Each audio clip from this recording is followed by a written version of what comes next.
Okay sir. Ma'am, empty உங்களை வந்து பார்க்க சொன்னாரு. ம். ஆமாம் சார். அந்த ஃபைல்ஸ்லாம் அங்கே தான் வைக்க சொன்னாரு. Okay. Excuse me sir, May I come in? வாங்க உட்காருங்க.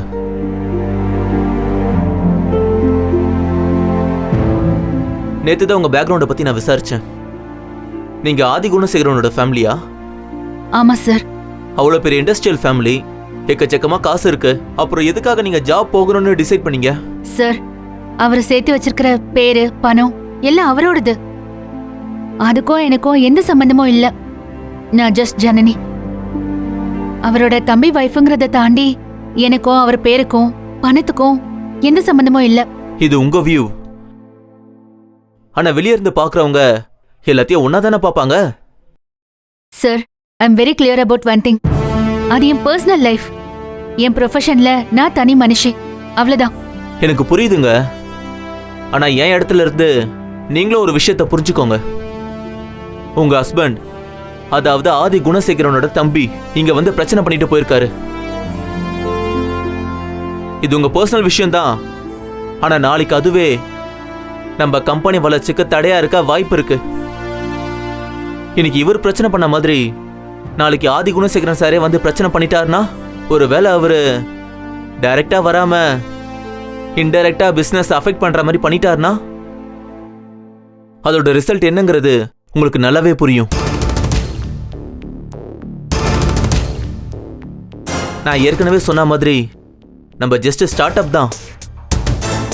குவாலிட்டி எவ்வளவு முக்கியமோ அதே அளவுல ரெப்யூட்டேஷனும் முக்கியம். அதை டேமேஜ் பண்ற மாதிரி எதுவும் ஆயிடக்கூடாதுன்னு தான் நான் யோசிக்கிறேன். So I am sorry Janani, நீங்க இங்க ஃபர்தரா கண்டினியூ பண்ண வேணாம். சார், இதுக்கெல்லாம் நீங்க பயந்தா உங்க பிசினஸை எப்படி நீங்க பெரிய இடத்துக்கு எடுத்துட்டு போக முடியும்? தொழில் போட்டின்றது வேற, அதை ஸ்ட்ரெயிட்டா ஃபேஸ் பண்ணிடலாம். ஆனா நம்மளை விட ஸ்ட்ராங்கா இருக்க பர்சன் கிட்ட போய் பர்சனலா, அதுவும் என் ஸ்டாஃபுக்காக நான் ஃபைட் பண்ணிட்டு இருக்க முடியாது. அது சரியாகவும் இருக்காது. Hope you understand. Yes sir, I completely understand. Thank you.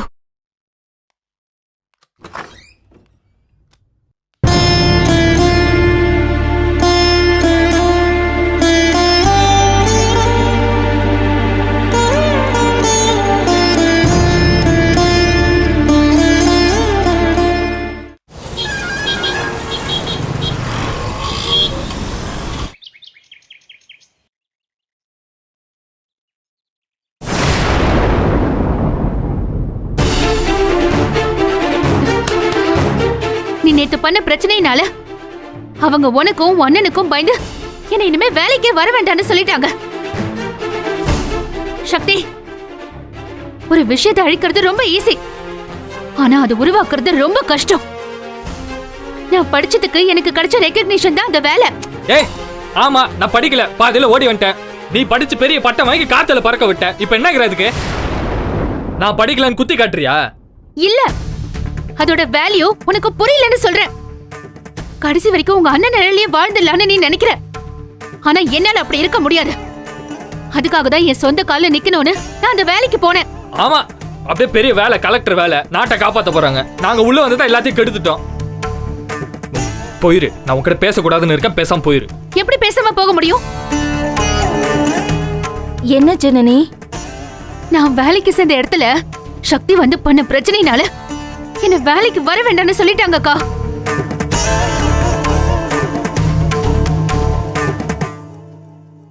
மா, யாரை கேட்டு நீ முதல்ல வேலைக்கு போன? இந்த வீட்டில் முடிவெடுக்க வேண்டியது 2 பேர். ஒன்னு என் அம்மா, இன்னொன்னு என் அண்ணன். அவங்க 2 பேருமே வீட்டில் இல்லை. அப்புறம் நீ ஏன் எப்படி முடிவெடுத்து போலாம்? என் வேலைக்கு உங்க அம்மா அண்ணன் எதுக்கு முடிவெடுக்கணும்? நான் படிச்சதுக்கு எனக்கு வேலை கொடுக்கறாங்க. அதுல உங்களுக்கு என்ன பிரச்சனை?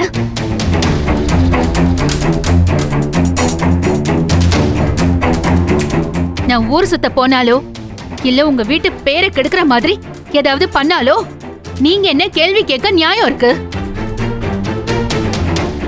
அதெல்லாம் அப்படி பண்ண முடியாதுமா. சக்தி, இதெல்லாம் சரியா வர மாதிரி தெரியல. ஒன்னு பெரியவங்க கிட்ட சொல்லணும், இல்ல உன்கிட்டயாவது சொல்லணும். அவங்களா முடிவு பண்ணாங்கன்னா அது இந்த வீட்டுக்கு ஒத்து வராது. இல்ல மீறி அப்படிதான் செய்வாங்கன்னா அவங்க அப்பா அம்மா வர சொல்லு, உட்கார வச்சு பேசி மொத்தமா முடிவு பண்ணிடுவோம். அவங்க எதுக்கு வரணும்? நான் என்ன எல்கேஜி குழந்தையா? எனக்கு பிரச்சனைனா போய் அப்பா அம்மாவை கூட்டிட்டு வரதுக்கு. இது என்னோட லைஃப். இதுல முடிவை நான் தான் எடுப்பேன்.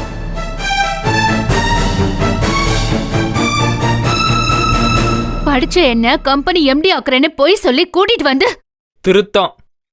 அது எங்க கம்பெனி. ஆமா, தப்புதான். உங்க அண்ணன் சம்பாத்தியத்துக்கு நான் எம்டி ஆகணும்னு ஆசைப்பட்டது தப்புதான். அது வேண்டான்னு தானே நானா முடிவெடுத்து வெளியில ஒர்க் பண்ண போனேன். அதையும் விடாம தடுத்து இப்ப அம்மாவை கூட்டிட்டு வா, அப்பாவை கூட்டிட்டு வான்னு மெச்சூரிட்டி இல்லாம பேசுறீங்க.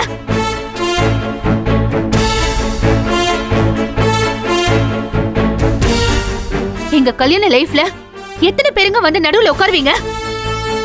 கேட்டா கல்யாணங்கிறது குடும்பத்துக்கும் நடக்கிறதுன்னு பேசுவீங்க. உங்க எல்லாரையும் காம்ப்ரமைஸ் பண்ணி நானும் சக்தியும் வாழணும். இல்லனா அத கெடுக்க என்ன செய்யணுமோ அதெல்லாம் செய்வீங்க.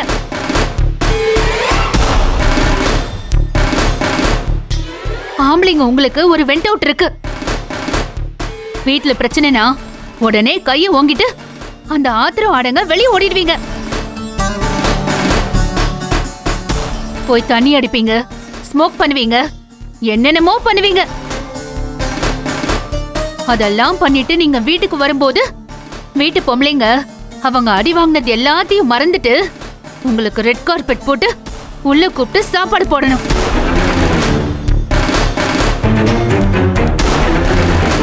உங்க மனசுக்கு பிடிச்ச மாதிரி நடந்துக்கணும்.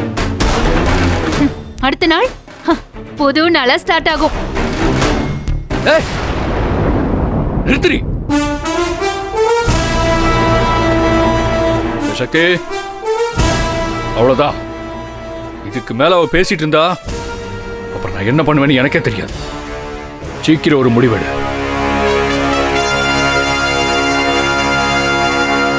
ஒழுங்கு மரியாதையா முடிவெடுறா.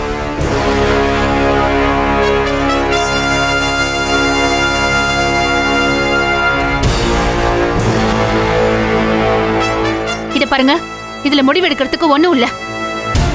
அக்கா, இவங்களை இது வரைக்கும் இவங்க மனசுல என்ன இருக்குன்னு கேட்டிருக்கீங்களா? இவங்கள பேச விட்டுருக்கீங்களா? என்ன இருக்கு பேசுறதுக்கு? தேவையானதெல்லாம் கொண்டு வந்து கொட்டுறதுக்கு நாங்க இருக்கிறோம். துணியில இருந்து நகையில இருந்து எல்லாத்தையும் நாங்க வாங்கி தரோம். வேற என்ன இருக்கு இவங்க பேசுறதுக்கு? சும்மா படிச்சுட்டா எல்லாம் தெரிஞ்ச மாதிரி பேசக்கூடாது. தோ என் தங்கச்சி கூட தான் படிக்கிறா. என்ன படிக்கிறாங்க உங்க தங்கச்சி? அத பத்தி உங்களுக்கு ஏதாவது தெரியுமா? Hello, excuse me. ஏன் படிப்பை பத்தி நீங்க பேசாதீங்க. உங்க வேலையை பார்த்துட்டு போங்க. நான் பேசல. நாளைக்கு உன்னையும் பேச முடியாம ஆக்கிடுவாங்க.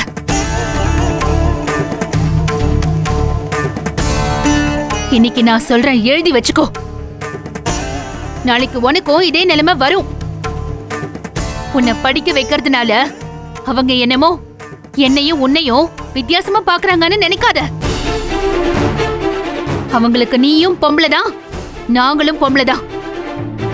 நாளைக்கு எங்க பக்கம் ஒரு வார்த்தை நீ ஆதரவா பேசுன, இதே அண்ணனுங்க கிட்ட நீ வேற முகத்தை பாப்ப. நீ மட்டும் இல்ல, இவங்கள பொறுத்த வரைக்கும் அம்மா சென்டிமெண்ட் எல்லாம் வேஷம். நாளைக்கு அவங்களே இவங்க கருத்துக்கு எதிரா பேசினா அவங்களையும் அடக்கிதான் வைப்பாங்க. என்ன நினைச்சுக்கிட்டு இருக்க? விட்டா ரொம்ப ஓவரா பேசிக்கிட்டு இருக்க. பாரு, இப்ப சொல்றேன், இந்த வீட்ல நீ இருக்கணும்னா மருமகளா மட்டும் தான் இருக்க முடியும். அதுக்கு பேரு மருமக இல்ல, வேலைக்காரி. என்னால அப்படிலாம் இருக்க முடியாது. முடியாதுன்னா வெளியே போடி.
ஆ?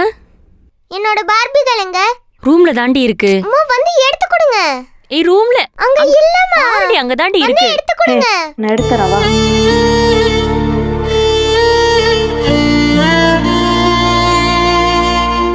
இந்த கூட்டமே இப்படிதான் ஜனனி, மாற்ற முடியாது. அதுக்காக பொறுத்துட்டு போன நான் சொல்லல. நீ இப்படி வருத்தப்பட்டு உட்கார்ந்துருக்கத பார்க்கையில எங்களுக்கு ரொம்ப சங்கடமா இருக்கு. ஈஸ்வரி அக்கா சாப்பிட கூட வர மாட்டேங்கிறாங்க. என்னத்தையோ அப்படி யோசிச்சுக்கிட்டே உட்காந்துருக்காங்க. உன்னை அவங்களாலதான் இவங்க இந்த பாடுபடுத்துறாங்கன்னு ரொம்ப மனசு வருத்தப்பட்டு சங்கடப்பட்டு உட்கார்ந்துருக்காங்க. அதான் இல்லைன்னு நான் அவங்க கிட்ட சொல்லிட்டேனே. என்ன அசிங்கப்படுத்தணும், அதுதான் அவங்க நோக்கம். மத்ததெல்லாம் சாக்கு. அவங்க தர்ஷினியோட ஃபங்க்ஷனை ஒரு காரணமா எடுத்துக்கிட்டாங்க, அவ்வளவுதான். எனக்கு இப்ப இருக்கிற வருத்தம் என்ன தெரியுமா?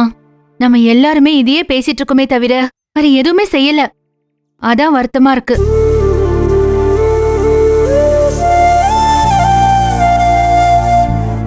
நமக்கு இருக்கிற ஒரே வெண்ட் அவுட் அந்த கிச்சன் தான். ஏதாச்சும் பிரச்சனை நடந்தா அங்க போய் உட்காந்துக்கிட்டு அழுது ஃபீல் பண்ணிக்கிட்டு லைஃபே இப்படிதான், நம்ம தொலைஞ்சிட்டோம்னு பேசுவோம். நீங்க இதான் விதின்னு பேசுவீங்க. ஈஸ்வரி அக்கா அதுக்கு ஒரு சமாதானம் சொல்லுவாங்க. நந்தினி அக்கா கிண்டலா ஒரு ஜோக் சொல்லுவாங்க. அவ்வளவுதான். அன்னைக்கு பிரச்சனைய ஒரு சிரிப்போட மறந்துடுவோம், எல்லாம் மறைச்சுக்குவோம். திரும்பவும் அடுத்த நாள் வேற ஒரு பிரச்சனை, அதே கிண்டல், அதே சமாதானம். இதையே எத்தனை நாள் ஓட்ட முடியும்?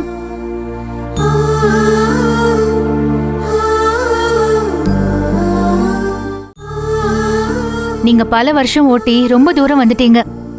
ஆனா என்னால முடியல. ஏதாவது பிரச்சனைனா நீங்கெல்லாம் ஆறுதல் சொல்லலாம், சொல்யூஷன் சொல்ல முடியாதுல்ல. நான் உங்களை ப்ளேம் பண்ணல, ஆனா இதானே நடக்குது. இப்ப கூட பாருங்க, என்கிட்ட பேசக்கூடாதுன்னு உங்களை எந்த அளவுக்கு பிரஷர் பண்ணி வச்சிருக்காங்கன்னு எனக்கே தெரியும். அவங்க வீட்ல இல்லாததுனாலதான் நீங்க வந்து தைரியமா பேசுறீங்கன்னு எனக்கு புரியுது. இல்ல ஜனனி, நீங்க ஒண்ணும் செய்ய முடியாதுக்கா. என்ன செய்ய முடியும்? நான் ஜனனி கிட்ட பேசிதான் தீர்வேன்னு உங்களால சொல்ல முடியுமா? எல்லாம் அவங்க சொல்றதெல்லாம் இக்னோர் பண்ணிட்டு என்கிட்ட பேச முடியுமா? சான்ஸே இல்ல. அது தப்புன்னு நான் சொல்லல, ஆனா என்னால அப்படி இருக்க முடியாதுன்னு சொல்றேன். இப்போ பெரிய மாமா வெளியே இருக்க ஒரே காரணம் நான் தானே. இந்த ஃபேமிலியில இருக்கிற எல்லாருக்கும் என் மேல கோவம் வரணும். சக்தி சண்டை போட்டு என்ன அடக்கி வைக்கணும். என்ன லைஃப்கா இது? ஒரு பிரச்சனையை நாமளே கிரியேட் பண்ணி அதுக்காக அடுத்தவங்களை கஷ்டப்படுத்தி அசிங்கப்படுத்தி அவமானப்படுத்தி இப்படிப்பட்ட ஆளுங்களுக்கு நடுவுல எப்படி வாழ முடியும்?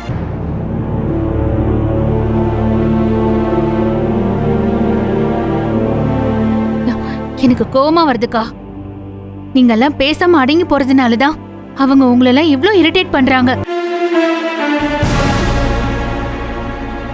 இன்னமும் பேசாம இருக்கிறது தப்புக்கா. ஆனா ஒண்ணு மட்டும் எனக்கு புரியுது, இதுதான் high time to take a wise decision. எனக்கு அழுத்தமா இருக்கு, பிரஷரா இருக்கு. இப்படியே போனா மனசளவுல பாதிக்கப்பட்டுருவேன். நீங்க பாத்திருக்கீங்களா ரேணுகாக்கா? சில கோயில் மாதிரி இடங்கள்ல நிறைய பேரை கட்டி போட்டிருப்பாங்க. கேட்டா பைத்தியம் பிடிச்சிருக்கு, மந்திரிக்கணும்னு சொல்லுவாங்க. பாத்திருக்கீங்கல்ல? நான் அந்த மாதிரி வீடியோஸ் எல்லாம் பாத்திருக்கேன். அதுல அப்சர்வ் பண்ணா தெரியும், 99% பொம்பளைங்க தான். அது எப்படி பொம்பளைங்களுக்கு மட்டும் பைத்தியம் பிடிக்கும்? அதுலயும் மிடில் கிளாஸ் பொம்பளைங்க இல்லைன்னா லோயர் மிடில் கிளாஸ் பொம்பளைங்க. ஆம்பளைங்களுக்கு பிடிக்கிறதே இல்ல. அது ஏன் தெரியுமா? அது பைத்தியமே இல்ல, மன அழுத்தம். அவங்க தன்னை வெளிப்படுத்த முடியாம மனசுக்குள்ளே மூடி வச்சு அந்த பிரஷர் தாங்க முடியாம வெடிக்கிறாங்க. அத பைத்தியம்னு பிராண்ட் பண்ணி கொண்டு போய் கட்டி வைக்கிறாங்க. அவங்கள படுத்துற கஷ்டத்துல அவங்களால பொறுக்க முடியாம அவங்க கோவத்துல திட்டுறாங்க. அது ஒரு கட்டம் வரைக்கும் பைத்தியம், மீறி போனா பேய்னு சொல்லிடுவாங்க.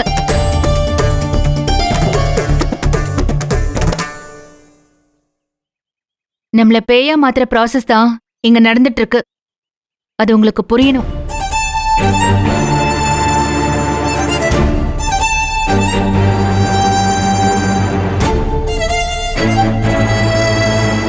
என்ன பாக்குறீங்க? இவங்கெல்லாம் இப்படிதான் வாழணும்னு ஏதாவது ரூல் இருக்கா?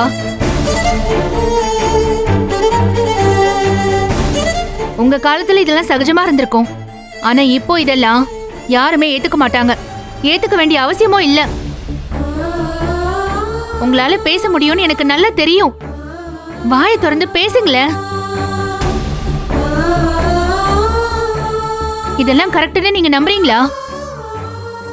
உங்க பேரனுங்க பண்றதெல்லாம் சரின்னு நினைக்கிறீங்களா?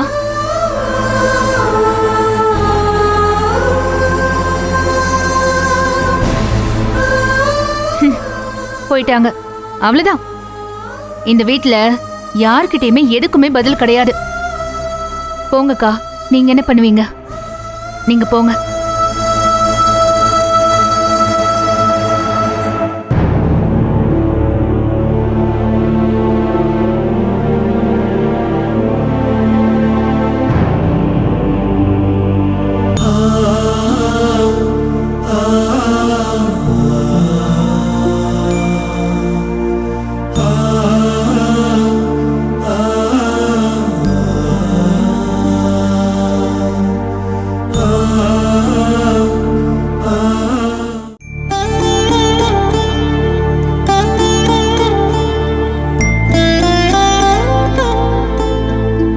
போதும்.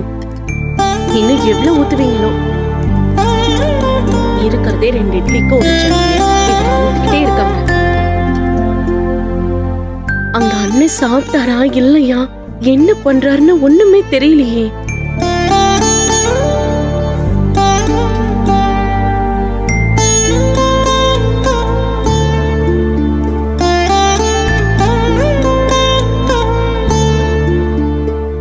சக்தி, அந்த பிள்ளை காலையிலேருந்து சாப்பிடல, சாப்பிட சொல்ல. அதுக்கு என்ன போ?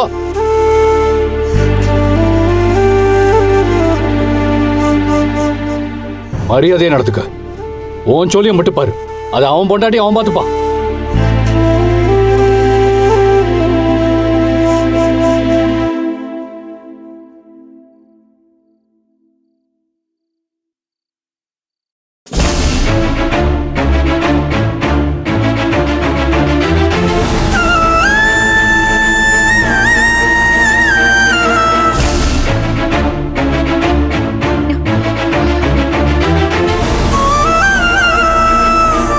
சக்தி, அவங்களுக்கு இருக்கிற சின்ன பாசம் கூட உனக்கு இல்லாம போச்சுல?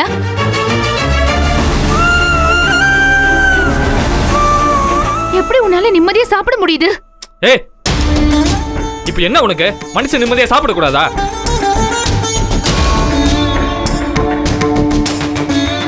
சாப்பிடு. சுத்தி இருக்கிறவங்களை கஷ்டப்பட வச்சுட்டு நீ சந்தோஷமா சாப்பிடு. ஏன் நீ பண்ற அநியாயத்தை கேட்டா உனக்கு அப்படியே கஷ்டமா இருக்கா?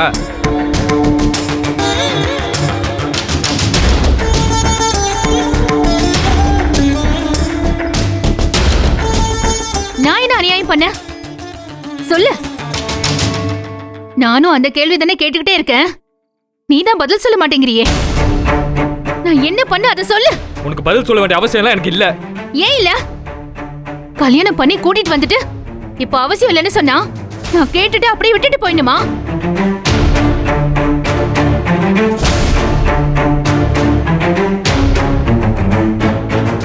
சக்தி, நீ டெய்லி மாறுற ஆளா இருக்கலாம். ஒரு நாள் நல்லவளா தெரியறனா அடுத்த நாளே மோசமான ஆளா தெரியலாம். ஆனா கட்டிட்டு வந்த நான் மட்டும் ஒரே மாதிரி இருக்கணும். சுத்தி நடக்கிற எதுக்கும் ரியாக்ட் பண்ணாம கல்லு மாதிரி அப்படியே இருக்கணும். உன் அமைதியை இதுக்கு மேல என்னால ஏத்துக்க முடியாது சக்தி. எனக்கு இப்ப பதில் வேணும். நான் பேசி முடிவெடுக்கணும். உனக்கு எல்லாத்தையும் எல்லாரும் முன்னாடி வச்சுதான் பேசணும்ல? அதான் உன் பழக்கம். யாருக்கு? எனக்கா? 3 நாளா பேச வந்த போலாம் உங்க அண்ணன் பின்னால ஓடுற. வெளியே தள்ளி கதவை சாத்துற. ஆபீஸ்க்கு வந்து அசிங்கப்படுத்துற. இப்போ எல்லா தப்பும் ஏன் மேல வந்துருச்சுல? Okay, I don't mind. ஆனா எனக்கு சில விஷயங்களை நீ இன்னைக்கு கிளியர் பண்ணணும்.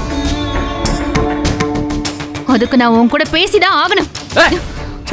நிம்மதியா சோறு திங்க முடியல. வெளியே போய் சாப்பிட்டுக்கலாம். வா வா. இன்னும் எவ்வளவு நாள் தான் ஓடிட்டே இருக்க போற? மரியாதையை கையெடு ஜனனி. இல்ல சக்தி, நான் விட மாட்டேன். எனக்கு நீ பதில் சொல்லணும்.